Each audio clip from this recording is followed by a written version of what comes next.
and their meanings fascinating, so she wanted to write a book that explored that idea. Her ultimate goal is to become a high school English teacher. Thanks for reading my book. And the title is The Rigamarole of Princess Alice. So all of my other big words have definitions, and I'm giving you this context that's kind of important. This book is to teach students that, like, don't be afraid of big words. They have good meanings. So on each side, it tells you what the word means. And I wanted them to also have the experience of looking back at words and what they mean, like in a dictionary. So I only give you the definitions one time, and you guys will probably remember what they are, but like a fourth grader wouldn't, so they'll have to go back and look at it, but it's to give them experience doing that.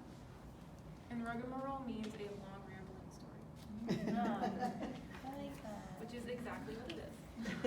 Oh, my dedication. I like that word. I've never heard that. Okay. So, to my mom, who took the time to read to me every night, without you, I would have never fallen in love with stories. Thank you for teaching me how to read. Without you, I wouldn't be where I am now. And to my second grade teacher, Mrs. Tay, who pushed me to keep trying when I really wanted to give up. Without you, I wouldn't be where I am now. I really hated reading in second grade. That's right there, folks. I actually really hated reading in second grade, and they were going to put me in a special reading class with Mrs. Tay, at the time, Mrs. Tay. I don't know if you remember this, but you told them not to, and you taught me how to read, you and my mom, so that really stuck with me, so I think that's sweet. But, okay, so I'm going to give you the meanings before I read each page. Alice means kind, Alexandra means helper, and Flibberty Gibbet means a flaky, overly talkative person. I'm going to scoot closer. Yes. We can all roll. We're just gonna watch it. Okay. Yeah, what was this one? It's not COVID. It's okay. We have masks on. The projector. Once upon a time, there was a very kind girl called Princess Alice. She was on her way to see her sister, Princess Alexandra, when she decided to take a shortcut through Flibberty Gibbet Forest.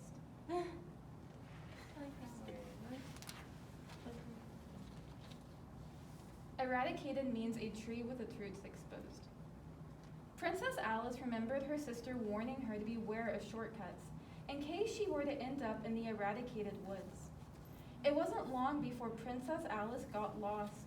She looked around, but all she could see were ginormous trees with their monstrous roots exposed to the sky.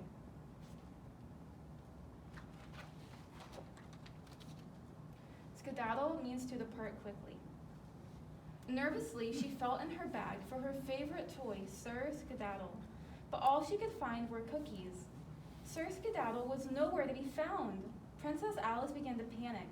She felt sure she had packed Sir Skedaddle.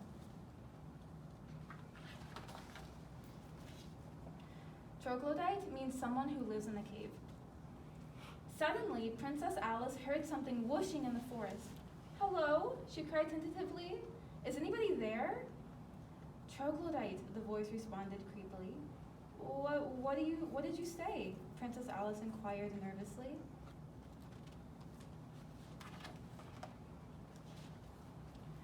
Basiloquent means someone who doesn't speak a lot or is especially brief when they talk. "Troglodyte," the voice repeated. "He has your friend." "Who are you?" asked Princess Alice. "How do you know where Sir Skedaddle is?" "I'm called Basiloquent. Find the cave. Goodbye, Princess."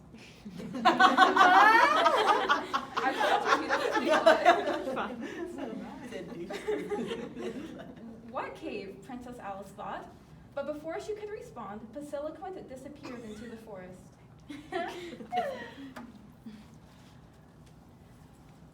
Borogorimus, a word for the noise your stomach makes when it rumbles.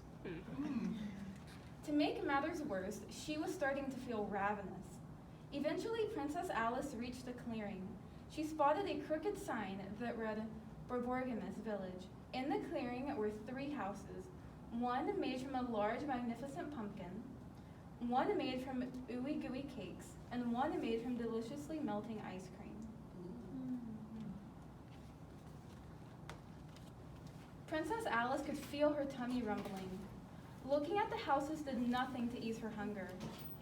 Princess Alice looked at the roof on the closest house and wondered if it would be rude to eat somebody else's chimney.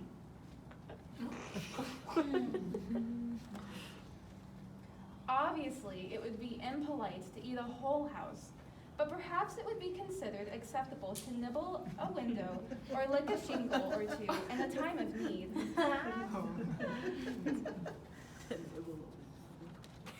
You gotta do what you gotta do. I'd better not, reasoned Princess Alice. Princess Alexandra would be livid if I didn't arrive hungry for dinner. Wait, that's it! Princess Alexandra can help me find Sir Skedaddle. Hurriedly, Princess Alice ran towards Princess Alexandra's castle. She waded through mucky rivers, climbed the tallest trees, and scaled mountains.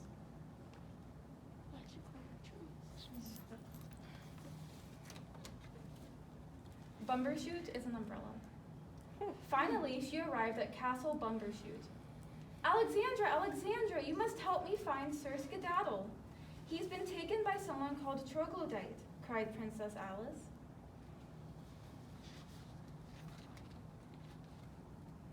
Conuptance, a fate or punishment that someone deserves.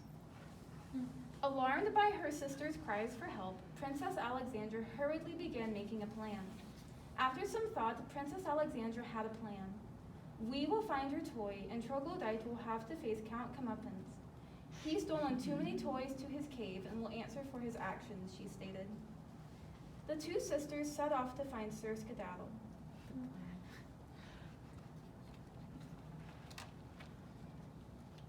Bumfuzzle, to confuse someone.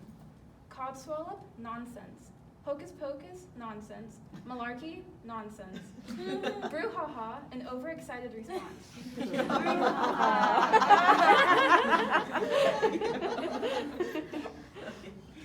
They hadn't gotten very far when they spotted a short, fumbly man holding a sign that read, Sir Bumfuzzle. Hello, Sir Bumfuzzle. Do you know where Troglodyte's cave is? Inquired Princess Alexandra. Codswallop, hocus pocus, malarkey, brouhaha. The fumbly man loudly replied. Taken aback by his loud reply, the sisters rushed along quickly. Nammy-pammy, a person lacking energy and courage. Flibbertigibbet, a flaky, overly talkative person. Oh, we'll never find him, and I'm so tired of walking, Princess Alice cried hopelessly. Don't be a nammy-pamby, retorted Princess Alexandra. After some time, they reached the Flibbertigibbet forest. Be careful, warned Princess Alexandra. If you speak to the trees, they will never stop talking.